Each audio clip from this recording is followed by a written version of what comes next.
Namaste everyone.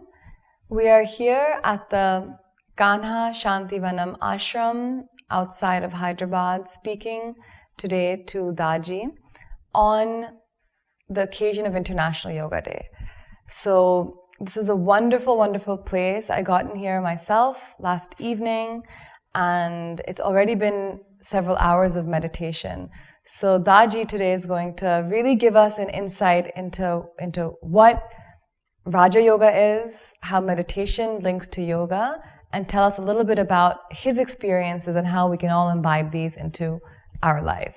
So Daaji, just to begin, thank you so much for having me here. It's really a wonderful place. Oh, and it's a 4,000 acre campus, right? 1,400. Oh wow, 1,400 acres.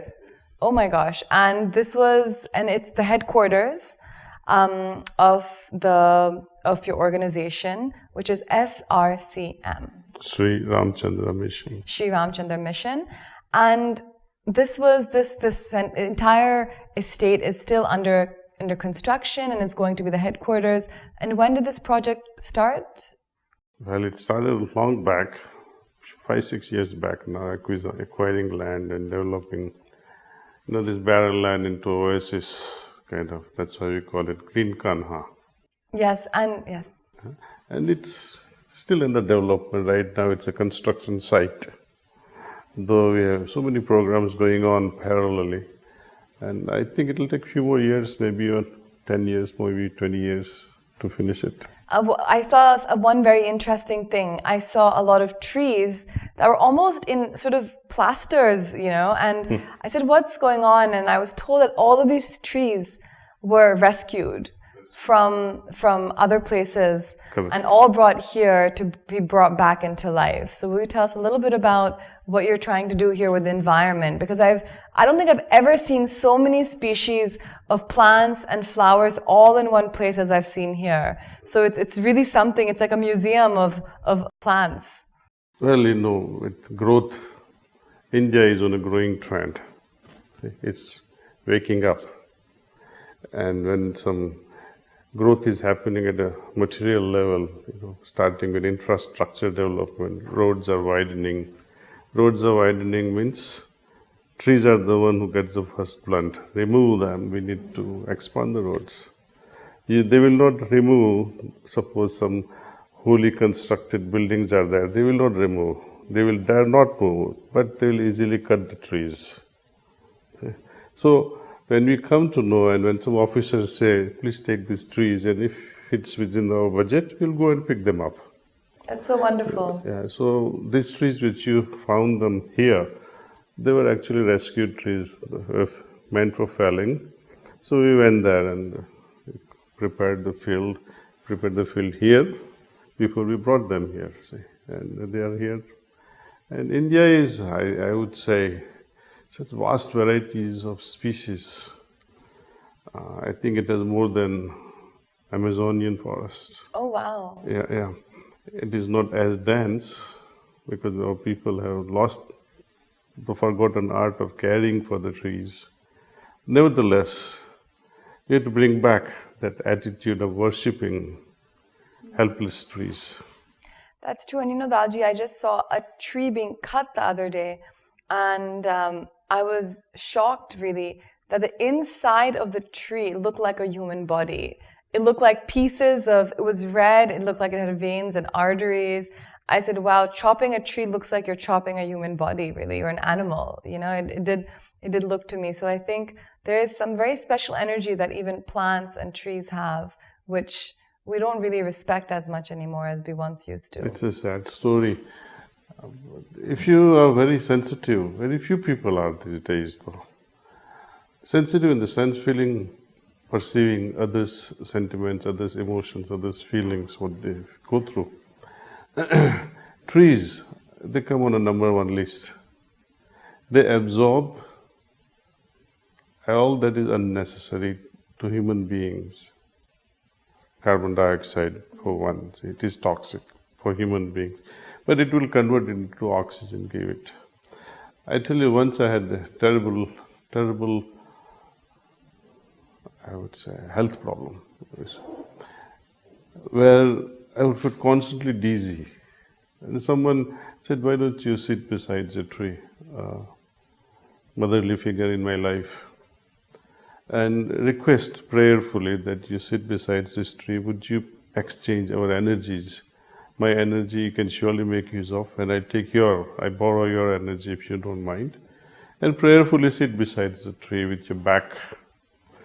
I said, okay, I can do that. And surely within 5 minutes, I felt a big difference. There was this exchange, and I felt relieved from the dizziness, which was just kind of weakening me or had made me handicapped. And also as a person who is transmitting yogic transmission, you see, when I transmit to a tree and you happen to see the charge, and later on, let us see if you transmit to a human being, if you wait for 10 days, the tree would retain the charge. Human being would have lost it in one day. On that note, I think that brings us to a good point to talk about yogic transmission, which you've just heard Daaji speaking about. So what the Heartfulness way is it's all about meditation. It's all about transmitting yogic energy from one person to the other, and that's what preceptors do here. So I'd just like you to explain to everyone what this is. What is yogic transmission, number one? And number two, how is this yoga? Because today is International Yoga Day, so we're really talking about yoga. So how meditation fits into yoga, and also, you know, a little bit about the process here that we practice at SRCM. Well, heartfulness is not only meditation. Heartfulness is a way of life where you live by heart. Right? One of the elements to this practice is meditation. And there are so many other elements to this practice, but one of the main one is meditation. And how this meditation differs from many meditations, I would say the only feature that distinguishes or separates this from the whole wide range of spectrum of meditations, that it has this uses of transmission, yogic transmission. This practice of meditating with yogic transmission was in vogue about 72 generations before Raja Dasharath. Oh, so that's before the time of the Ramayana. Correct. That we're talking about. And that Rishi, during his lifetime, taught his Shishyas how to meditate with yogic transmission. After his passing, that method was lost. And somehow in 1873, when my great grandmaster was born, he reinvented this when he was only 8 years of age. And he was awakened to this technique and said, oh wow, this is it. And he started at very early age of transmitting to his fellow mates or elders on his street. And with a single dose of transmission, he was able to transport their consciousness to a highest level. They would fall at his feet, but he was so humble, he would not let them. Okay? So he said, I must do this. We must spread this message of how to transmit. So he prepared another gentleman during his lifetime and said, okay, hereafter you continue with this tradition. He was also coincidentally shared the same name, Ramchandra. One from Shahjahanpur and one from Fatehgarh. Okay, so both were from the state of UP. UP, yeah. And a gentleman from Shahjahanpur, we called him as Babuji. He had a brilliant idea. He said, why should I restrict this only to myself? I must train thousands of people who can also transmit. So he started preparing individuals in a yogic way. I mean, not everybody can transmit. One has to have some level of gunas we talked about earlier, sattvic gunas, or even if you don't have that elevated state of consciousness, he would prepare them. He would move their consciousness from one level to another level. We can go into depths later on if you like to go into this, but good enough heights are achieved so that a person becomes eligible to transmit this yogic pranahuti. The original word is pranahuti. We call it as yogic transmission for lack of better translation. But pranahuti conveys a lot. Praha? Pranahuti. Pranahuti. Yeah, pranahuti. Just as, people misunderstand this with Shakti Path, and they misunderstand this with Prana Pratistha. Prana Pratistha, you must have heard this. I have. Yeah, where they have, before installing a statue or a murti. They do this puja in temples and And they say the pandits will now infuse the prana or the soul in this statue, in murti, right? Now my argument would be, statue is not going to argue or question that, did you put this prana in me? If the person who is transmitting that prana into a murti, right? If that person is equally capable of transmitting to you, for example, you should be able to feel it. Yes, absolutely. I can say that, now I have received prana.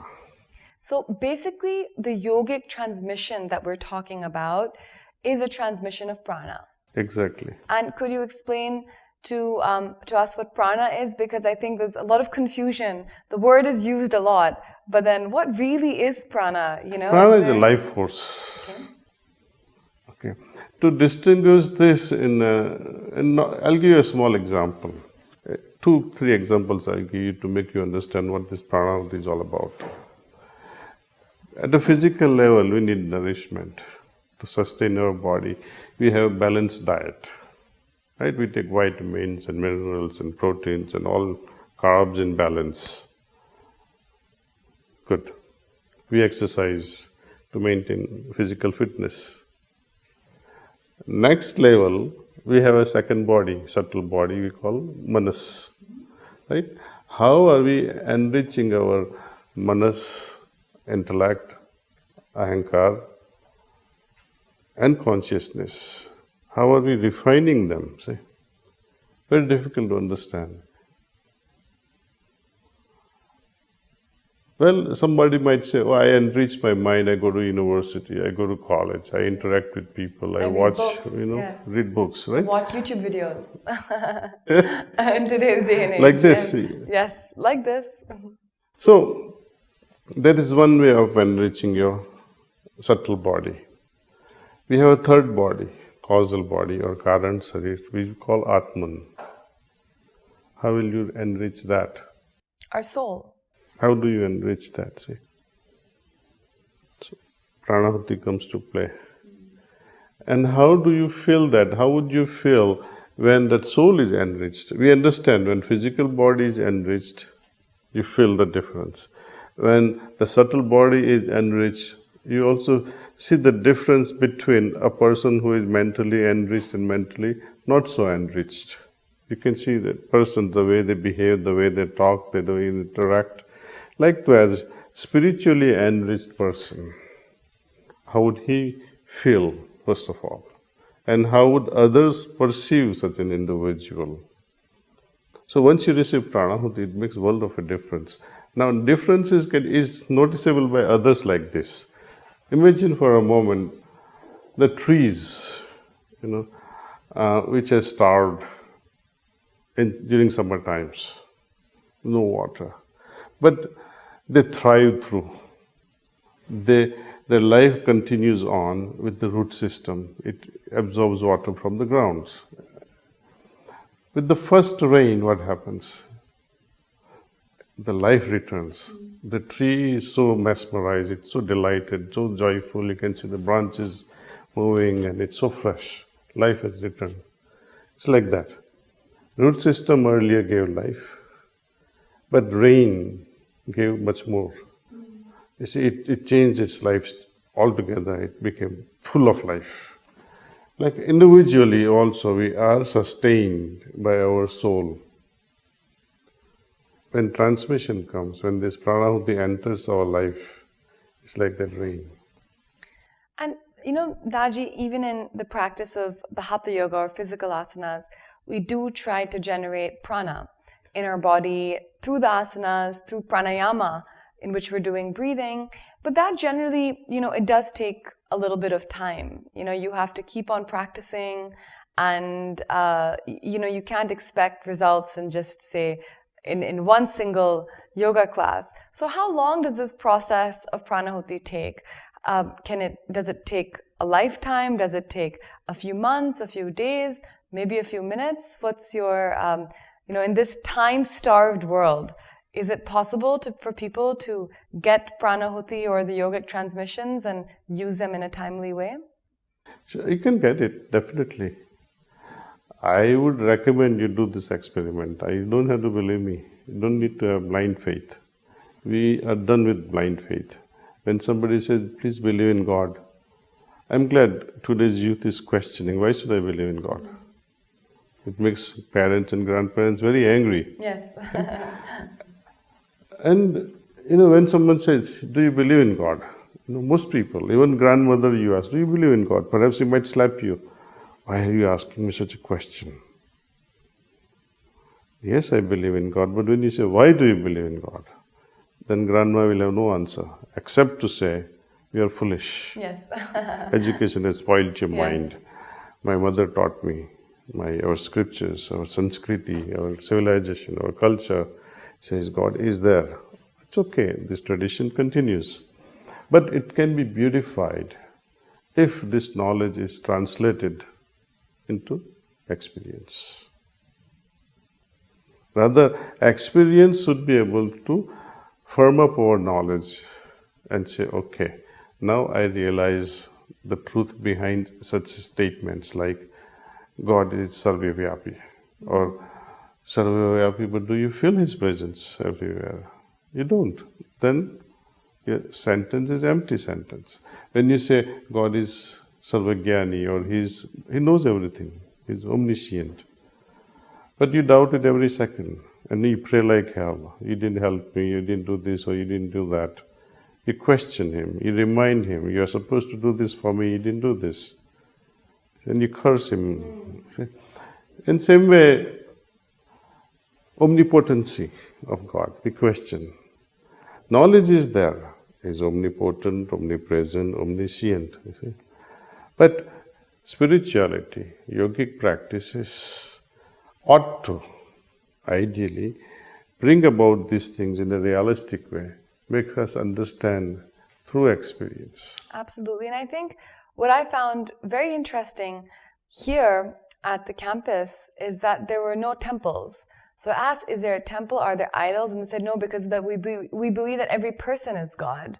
So there's no need to worship in a temple at all. It's not looked down upon. If you want to continue your practice, do that. But I really like that concept, that trees are considered God and people are considered God. And so that's something very modern, I would say, in its way of thought. Is it modern? Absolutely. No, not really. I disagree with you with a lot of respect.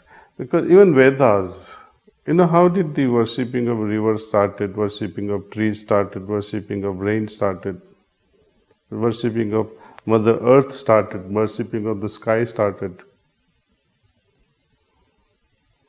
There is no mention in Vedas about worshipping a statue or worshipping a temple. There is no reference to temple in Vedas nowhere. We create it later on as we start falling from our civilization. And we say, oh, God is there. It's like stencils given to a child. Bete, this is the way how you write A. This is the way how you write number 1. So yesterday only we had an occasion where some big figures from the stage came and we had to light a lamp. And I had forgotten lighting a lamp, years behind. So I lit up a lamp. And then there were 3 photographs placed on the stage. And we are supposed to stand in front of the photographs and do the salutations and offer the flowers. Of course, with a lot of respect, I did it. But then I spoke. I expressed my heart and said, look, Deepam is good. Lighting a lamp outside is great. But it is only symbolic. To ignite that lamp within. See, we always pray to God, take me from darkness to light. From ignorance to knowledge, from death to eternity. Now, that lamp is a symbol. We don't have to go on lighting the lamp in broad daylight. See, to children, it's okay. My dear child, light up that lamp in your heart. Let your heart be awakened. It's a symbolic gesture. I'm not disrespectful of the photos they are placed. I honor them, I respect them. But to worship them, it's a different story, see.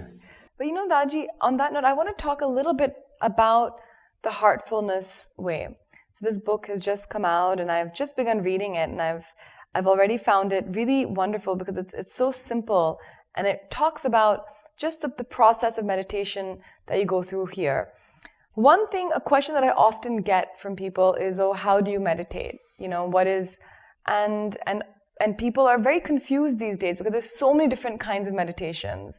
And some people say, is it meditation just sitting down, closing your eyes, and just clearing your mind of all thoughts? Isn't that meditation? But now it's become so complicated. You have apps for meditation, you have mantras for meditation, you have, all sorts of things for meditation, all sorts of devices for meditation. I know people who put things on their sort of head to sort of calm them down. They have meditative oils, meditative creams, meditative perfumes.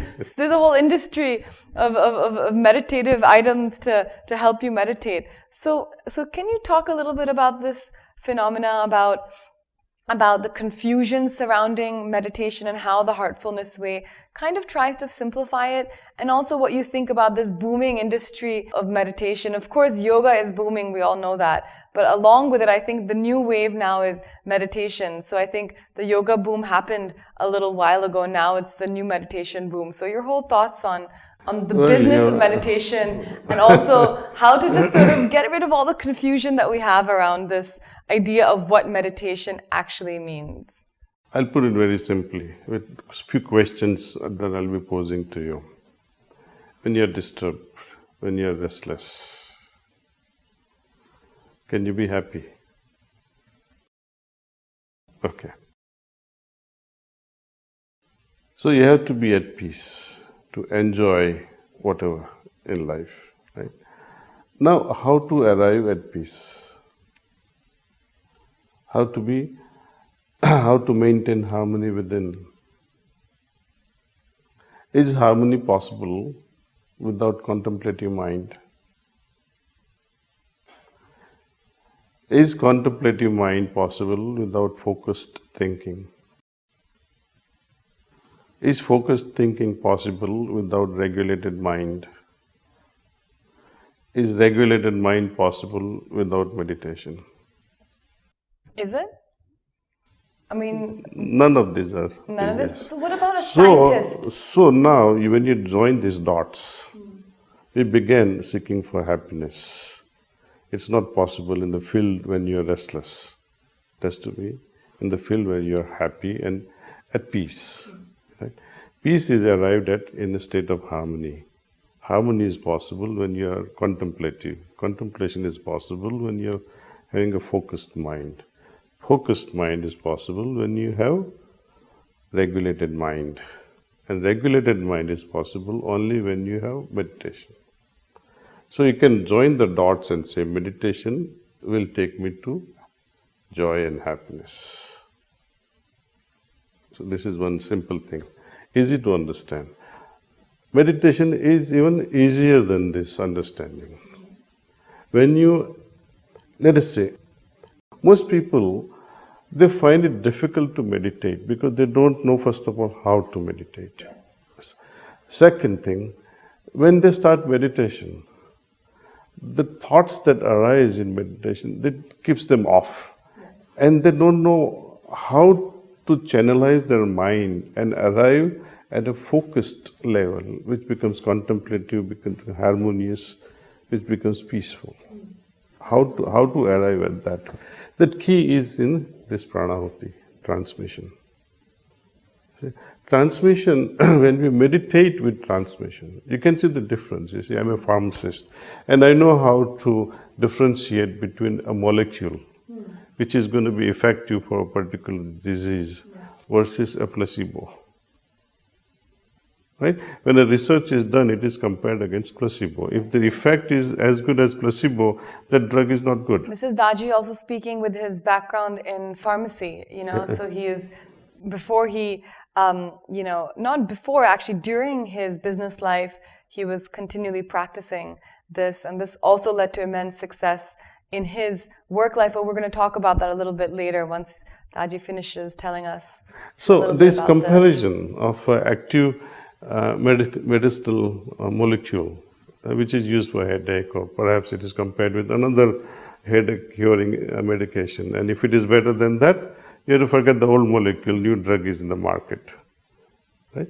It is through comparison we arrive and make a scientific research, right? Here, spirituality also should be approached with a scientific bent of mind. That's why I say goodbye to faith in the beginning, though faith is equally required later on. But the basis of this faith has to be built upon your personal experience.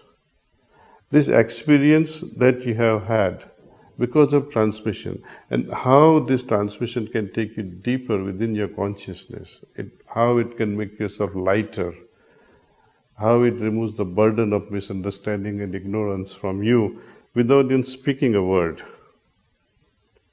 That's a magical thing, see? And this has to be experienced. I cannot talk about it. If somebody says, how do you feel in meditation? It's like saying, oh, how do you like my mango? You'll say, oh, it's lovely, it's sweet.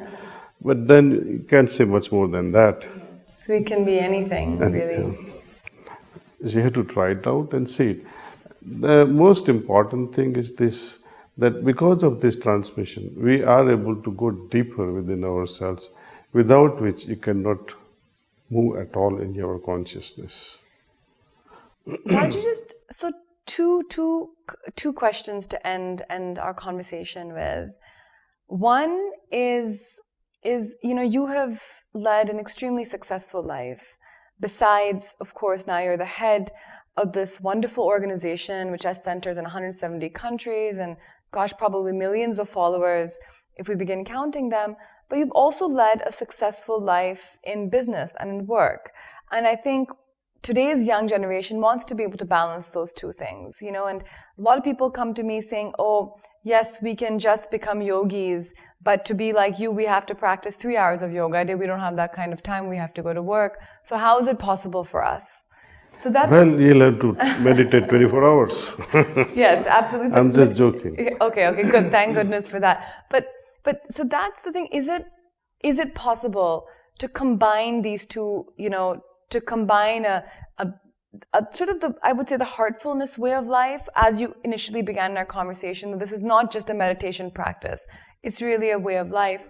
How do you combine that with a life, just a normal life where you also want to go out and party, you also want to go out and have a good time, you also want to be successful in work and make money and fulfill your desires of having a great house, having a girlfriend or a boyfriend, or having sort of luxury all around you? How do you bring those two lifestyles together? And is there a way of doing that? That's what precisely Heartfulness is all about, bridging material life and spiritual life. Okay, that's good to hear. Thank goodness for that. You see, the first question my trainer who initiated me into the system asked me, why do you want to meditate? I say, I want to become like Swami Vivekananda. And I want to travel all across India on my foot. And I want to touch all the holy places. Later on, I want to retire in the forest. I want to become sannyasi.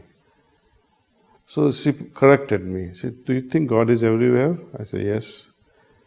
Is he absent in your house? Very simple question. She said, no need to answer, just think about it. Second question, क्या ईश्वर बेवकूफ था, 2 sex बनाया, male and female. So Grihastha life is very important. Okay? Here where the difficulties of Grihastha life, sacrifices that you make for each other, prepares your heart for higher love, higher dimension of love. So that was very convincing to me. But coming back to your question, how to integrate bhautik or materialistic life and also balance it with spirituality. I don't think we should try to balance it. We should try to spiritualize everything that we do in the material world. Okay, that's good. Spiritualize everything that we do in the material world. Yeah, you go to a school, you go to college, you're with your girlfriend or boyfriend, you're in a restaurant, you're running a business, you're making a deal, you're signing a contract, you're on your honeymoon trip, you're in meditation hall, you're conversing with your fellow passenger. Have heart in it.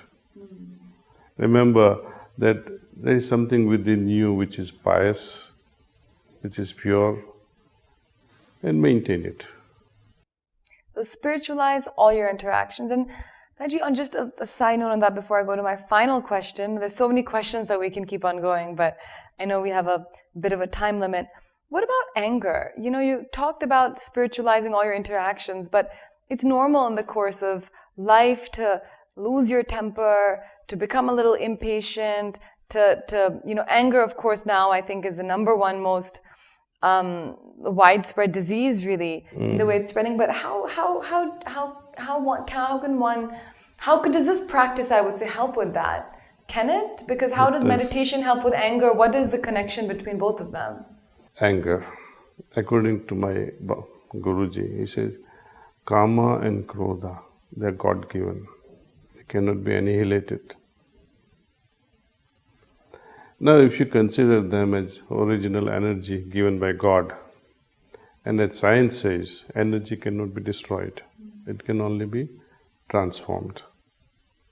Or transmitted. Transmitted, if you transmit anger on someone, it will not be good. The purpose why God gave us this instrument, Krodha, is to cast it upon yourself rather than somebody else. Cast it upon yourself and see where you made a mistake. Whenever you make a mistake, and see to yourself when you say, oh, how did I do this? How could I do this? Why should I do this? And when you are angry at yourself, it becomes corrective in action.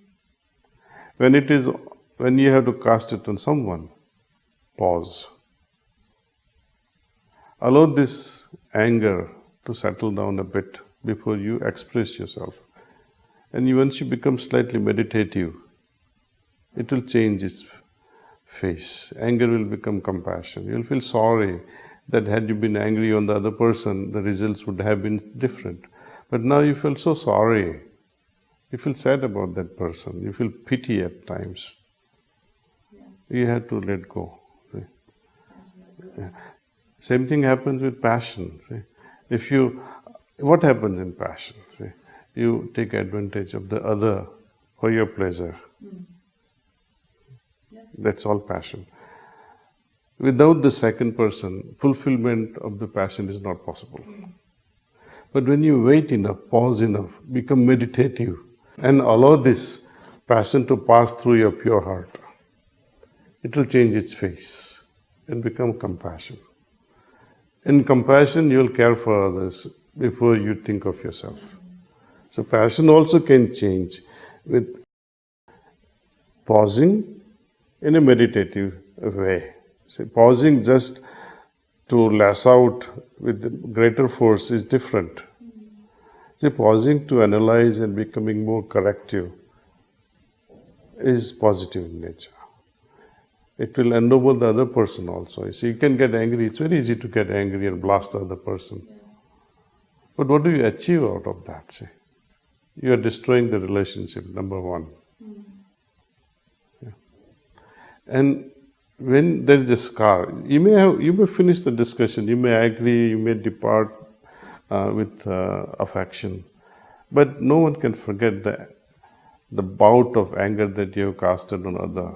That hurt will always be there. The scar will always remain. Yeah. So we should avoid such things. So and with the practice, we can try to convert anger into a more meditative state and try to transform the anger that we feel. Daaji, last question. Is it possible to transmit pranahuti or yogic transitions over the internet? Well, what is internet anyway? See, it is way of informing the other person that let's talk about something. Okay. You see, over the internet, when we do the FaceTime, means we are connecting each Yes. other. Right? Skype, we are connecting. So the purpose of internet is to connect with each other in the now. I could be in Brazil, you could be in Delhi, and we remain connected. Oh, please, let's meditate together now. You could be in Delhi, I could be in Brazil. That's all. And I could transmit, even if you are on the moon or on Jupiter, you will receive this transmission. So could we do that right now for the viewers? Why not? A little brief transmission, because as Daaji said, it's all about experience. And so let's do some yogic transmissions all together. As it is your International Yoga Day. So Yes. this is the way that we celebrate. Well, if you're all ready, I'm also ready and quite excited about this proposal. Yes. It's very simple. You can do this at any time also, but since you are willing to experiment with it now, please gently close your eyes and have an idea that divine light is already there in your heart. That's all there is to it. Maintain this thought. If other thoughts do come, treat them as uninvited guests and focus on the idea that you are meditating. And after 20 minutes, you just get up on your own and see the difference. And meanwhile, during these 20 minutes, I'll be transmitting to you. So let's begin.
That's all.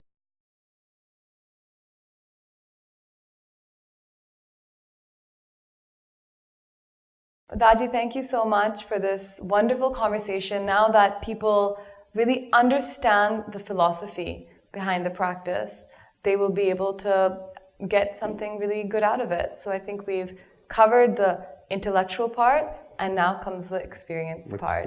So thank you so much for enlightening all of us, me, especially, and all the viewers with your wonderful message. And I do hope that all of you at least attempt this, even if it's 20 minutes. Maybe this 20 minutes could change your entire life. So do take that leap of faith and try this wonderful practice for yourself. Thank you, Daaji, and happy Yoga Day. Thank you. I wish everybody the same, and may it be auspicious. Thank you. Thank you. Thank you.